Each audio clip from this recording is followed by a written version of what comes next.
Well, I suppose the first thing to say, should be fairly obvious, is that I'm not a United States person.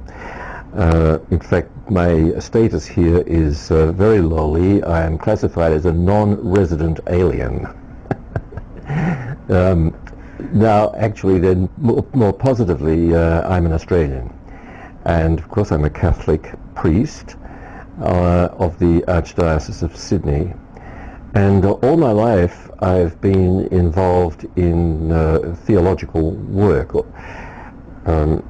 As a student in Sydney, a student for the priesthood at the Roman theological faculty that they have there, the pontifical faculty, I was first sounded out as to whether I would like to have an academic career in theology, and I embraced that as a good way of being a priest. I think of myself very much as a priest, a Catholic priest, but I think that while there's it's very important that we have religious and lay people as theologians also.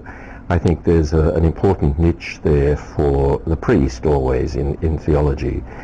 So in the early days my work was teaching students for the priesthood, but then the same thing happened in Australia as has happened here. We expanded our student numbers as the number of candidates for the priesthood went down, and we began to have women candidates now for theological degrees.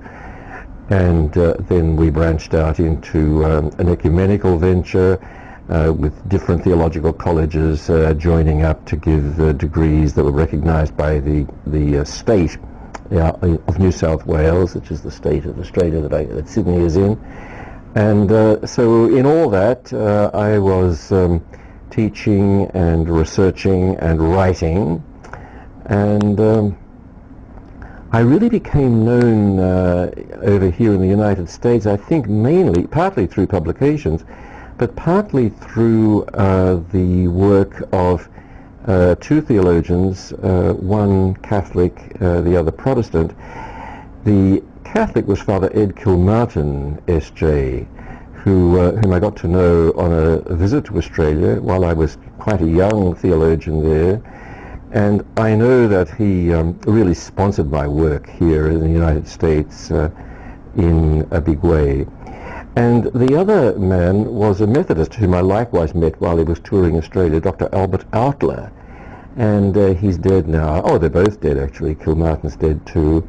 But Outler sort of also liked what I was doing and publicized me within his own constituency back here in the States. So eventually in 1994 I was invited to, 1990, I was invited to take up a visiting professorship at the University of St. Louis, Jesuit University, within the Dominican Institute there, the Aquinas Institute. And I very much enjoyed that. And then in 1994 I was invited to come for a year to Marquette. That year expanded to 2 years, and then finished up as a kind of an offer to stay until such time as I retire, and so that's what I've been doing. So that's just briefly.